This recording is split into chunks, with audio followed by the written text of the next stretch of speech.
जय हिंद दोस्तों, जीएस गुरुजी के YouTube चैनल पर आपका स्वागत है। इस वीडियो में हम लोग प्राचीन भारतीय इतिहास के अंतर्गत हड़प्पा सभ्यता के अति महत्वपूर्ण प्रश्नों को देखेंगे जो पीछे कई एग्जाम्स के अंदर पूछे गए हैं और आगे आने वाले एग्जाम्स के लिए भी इनका इंपॉर्टेंस काफ़ी ज़्यादा है। तो बिना देरी किए आइए इस वीडियो को शुरू करते हैं। प्राचीन भारतीय इतिहास इंपॉर्टेंट क्वेश्चंस बाय जीएस गुरुजी। हड़प्पा सभ्यता पार्ट वन इसलिए क्योंकि इसके जो आगे आएगा और जो इंपॉर्टेंट क्वेश्चन है हड़प्पा सभ्यता में पार्ट टू में वो दिया जाएगा, इसी चैनल पर अपलोड कर दिया जाएगा। तो शुरू करते हैं। पहला क्वेश्चन, हड़प्पा सभ्यता का सर्वाधिक मान्यता प्राप्त काल क्या है? चार ऑप्शन है हमारे पास। ऑप्शन नंबर ए है 2800 ईस्वी पूर्व से 2000 ईस्वी पूर्व। ऑप्शन नंबर बी है 2500 ईस्वी पूर्व से 1750 ईस्वी पूर्व। ऑप्शन नंबर सी है 2000 ईस्वी पूर्व से 1200 ईस्वी पूर्व। और ऑप्शन नंबर डी है इनमें से कोई नहीं। तो इसका जो सही उत्तर होगा हड़प्पा सभ्यता का सर्वाधिक मान्यता प्राप्त काल वो हो जाएगा 2500 ईस्वी पूर्व से 1750 ईस्वी पूर्व। ऑप्शन नंबर बी इसका सही उत्तर हो जाएगा, ऑप्शन नंबर बी। ठीक है, अगले क्वेश्चन की ओर चलते हैं। दूसरा प्रश्न है, हड़प्पा सभ्यता को अन्य किस नाम से जाना जाता है? ठीक है, इसके लिए चार ऑप्शंस हैं। ए सिंधु घाटी सभ्यता, बी कांस्य युगीन सभ्यता, सी सैंधव सभ्यता और डी उपर्युक्त सभी। हड़प्पा सभ्यता को अन्य किस नाम से जाना जाता है? तो इसमें ध्यान दीजिएगा कि हड़प्पा सभ्यता को सिंधु घाटी सभ्यता भी कहा जाता है, कांस्य युगीन सभ्यता भी कहा जाता है और सैंधव सभ्यता भी कहा जाता है। मतलब इसका जो सही उत्तर हो जाएगा वो हो जाएगा ऑप्शन नंबर डी, उपर्युक्त सभी। हड़प्पा सभ्यता को अन्य किस नाम से जाना जाता है? सिंधु घाटी सभ्यता, कांस्य युगीन सभ्यता और सैंधव सभ्यता। ठीक है, अगले क्वेश्चन की ओर चलते हैं। तो इसका जो उत्तर हो जाएगा वो क्या हो जाएगा? उपर्युक्त सभी। अगला प्रश्न, हड़प्पा सभ्यता का कहां तक विस्तृत थी? मतलब हड़प्पा सभ्यता का विस्तार कहां कहां था? चार ऑप्शन है अपने पास। ए पंजाब, दिल्ली और जम्मू कश्मीर, बी राजस्थान, बिहार, बंगाल और ओडिशा, सी पंजाब, राजस्थान, गुजरात, ओडिशा और बंगाल, डी पंजाब, राजस्थान, गुजरात, उत्तर प्रदेश, हरियाणा, सिंध और बलूचिस्तान। तो इसका जो सही उत्तर हो जाएगा वो हो जाएगा option number D, Punjab, Rajasthan, Gujarat, Uttar Pradesh, Haryana, Sindh और बलूचिस्तान। क्योंकि हड़प्पा सभ्यता का विस्तार भारत देश से बाहर भी है। ठीक है, अगला प्रश्न,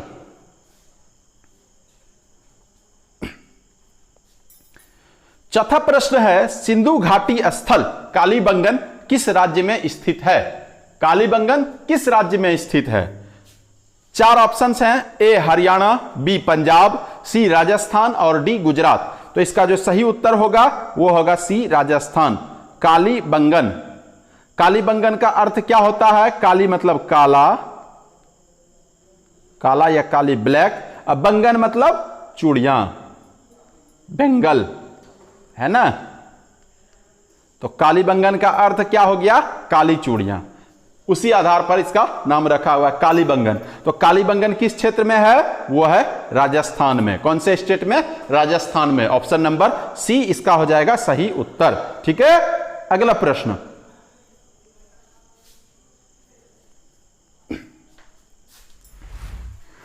हड़प्पा काल की मोहरों के निर्माण में किस पदार्थ का प्रयोग किया गया था?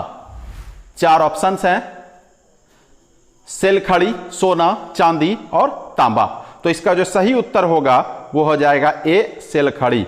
सेलखड़ी क्या है?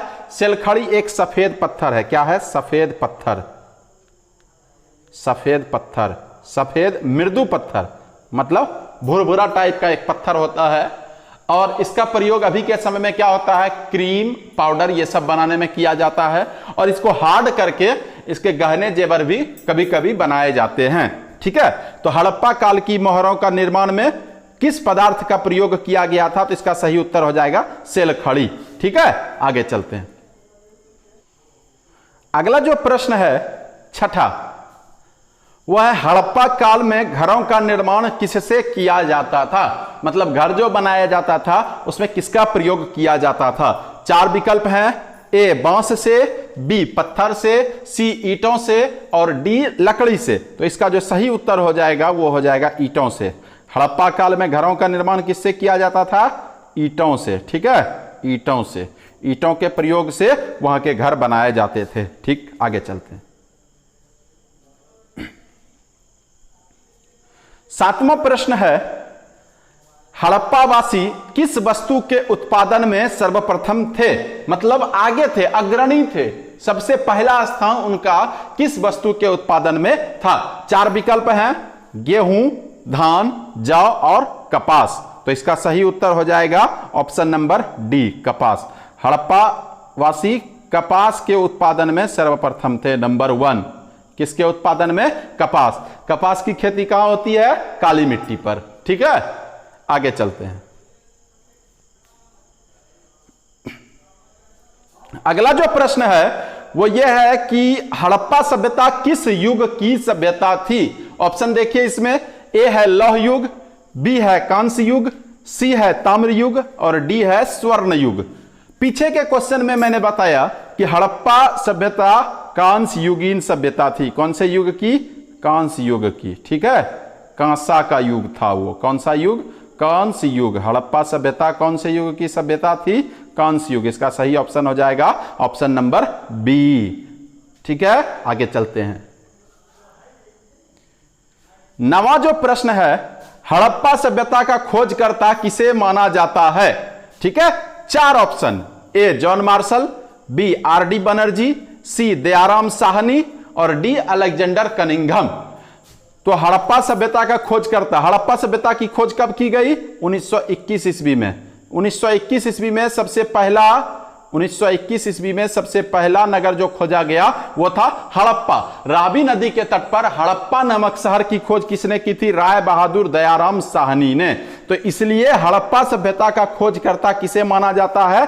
दयाराम साहनी को। ऑप्शन नंबर सी इसका सही उत्तर हो जाएगा। ठीक है,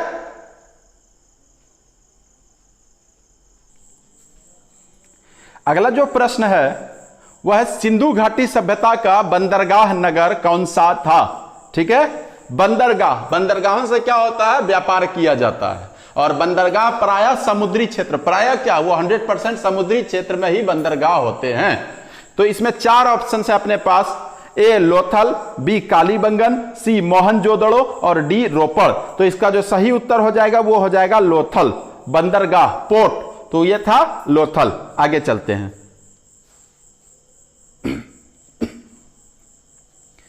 11वां जो प्रश्न है, सिंधु घाटी सभ्यता में माप तौल संबंधी पैमानों की खोज किस स्थान से हुई थी?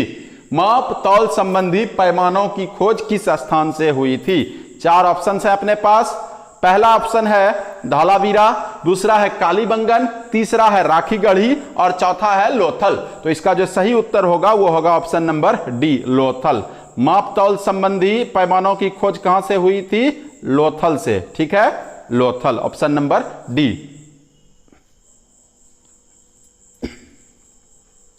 अगला प्रश्न, हड़प्पा सभ्यता के संपूर्ण क्षेत्र का आकार कैसा था? मतलब हड़प्पा सभ्यता का जो विस्तार था वो पूरा भौगोलिक क्षेत्र किस आकार में था? यही है क्वेश्चन।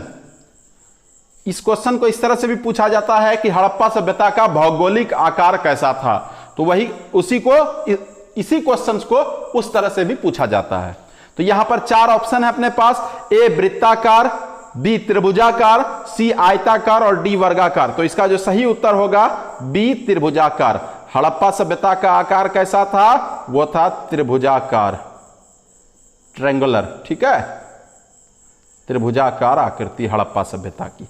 ठीक है, आगे चलते हैं।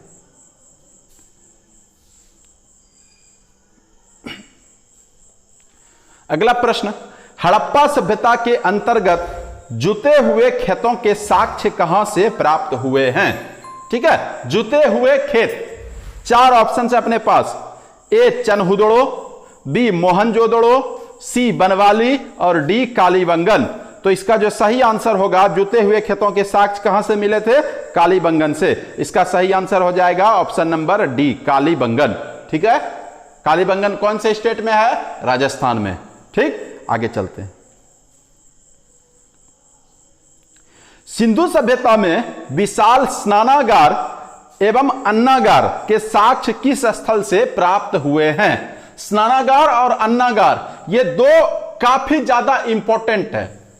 ये क्वेश्चन अलग अलग भी पूछा जा सकता है कि सिंधु सभ्यता में विशाल स्नानागार किस स्थान से प्राप्त हुआ है, उनके साक्ष्य कहां से मिले हैं, या फिर अन्नागार।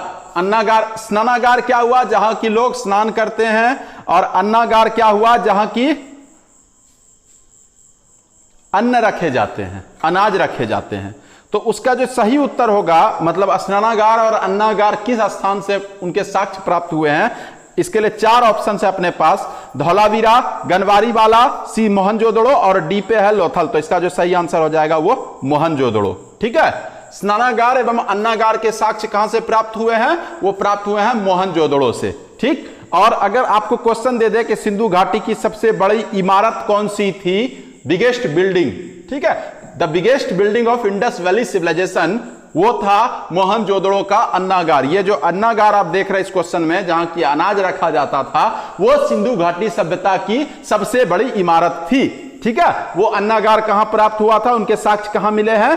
वो मोहनजोदड़ो से। ठीक, आगे चलते हैं। सिंधु सभ्यता की सबसे प्रमुख विशेषता क्या थी?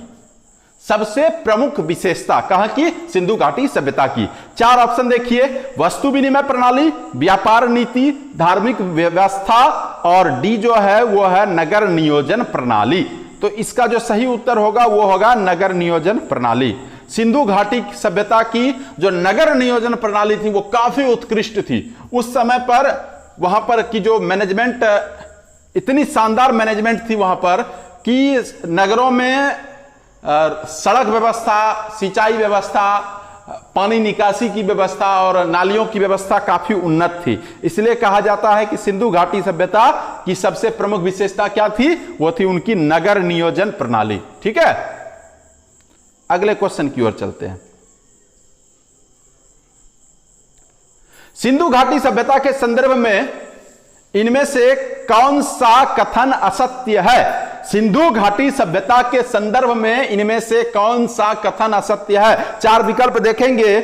नगरों में नालियों की उत्तम व्यवस्था थी, व्यापार और वाणिज्य उत्तम दशा में था, मातृ देवी की उपासना की जाती थी, और डी जो है ऑप्शन में वे लोहे से परिचित थे। तो आप ध्यान से देखिए सारे ऑप्शन को।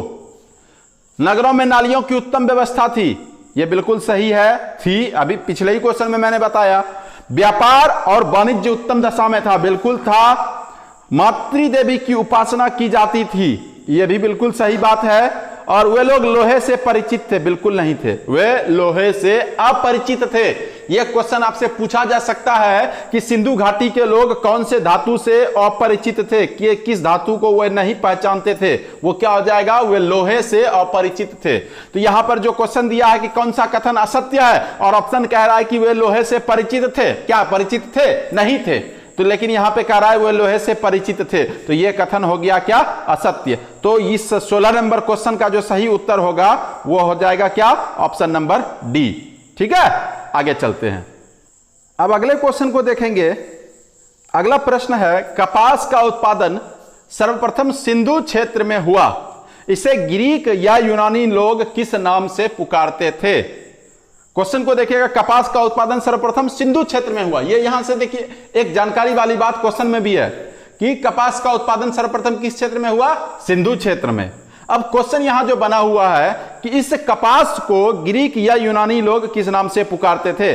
4 ऑप्शन है अपने पास। ए है सिंडन, बी है कॉटन, सी है, सी जो ऑप्शन में है वो है कह रहा है कि ऊपर वाला दोनों, ए और बी दोनों, और डी जो ऑप्शन है वो कह रहा है इनमें से कोई नहीं। तो इसका जो सही उत्तर हो जाएगा वो हो जाएगा सिंडन, अर्थात ऑप्शन नंबर ए।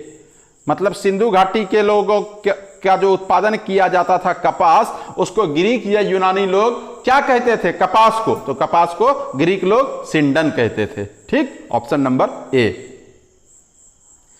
अगले क्वेश्चन की ओर चलते हैं। हड़प्पा सभ्यता से प्राप्त पशुपति शिव की मोहरों में किन जानवरों के चित्र अंकित हैं? कि हड़प्पा से जो मोहर प्राप्त हुआ उनमें से कौन कौन से जानवरों के चित्र हैं? तो यहां आप देखिएगा 4 ऑप्शन हैं। पहला है हाथी, दूसरा है भैंसा, तीसरा है हाथी और गेंडा, मतलब कि ये बोल रहा है कि हाथी और गेंडा दोनों, और चौथा बोल रहा है उपर्युक्त सभी। तो इसका जो सही उत्तर होगा वो होगा ऑप्शन नंबर डी, उपर्युक्त सभी। मतलब वो जो मोहर मिली थी उसमें हाथी का भी चित्र था और भैंसा का भी था, गेंडा का भी था। ठीक है, आगे चलते हैं। इसलिए वो चूंकि वो तीनों था उसमें, इसलिए उपर्युक्त सभी।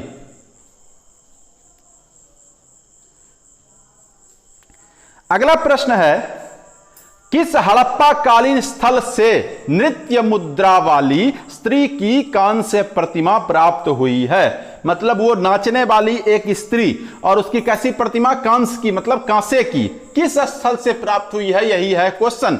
इसी क्वेश्चन को दूसरे तरीके से भी पूछा जा सकता है कि नर्तकी की कांस्य प्रतिमा कहां से प्राप्त हुई है। नर्तकी कौन? नृत्य करने वाली स्त्री को ही नर्तकी कहा जाता है। ठीक है, तो इसके लिए 4 ऑप्शन है अपने पास। ए है कोटदीजी, बी मोहनजोदड़ो, सी रंगपुर और डी लोथल। तो इसका जो सही उत्तर होगा वो होगा मोहनजोदड़ो। नर्तकी की कांस्य प्रतिमा या नृत्य मुद्रा वाली स्त्री की कांस्य प्रतिमा कहां से प्राप्त हुई है? वो मोहनजोदड़ो से प्राप्त हुई है। ठीक है, अगला प्रश्न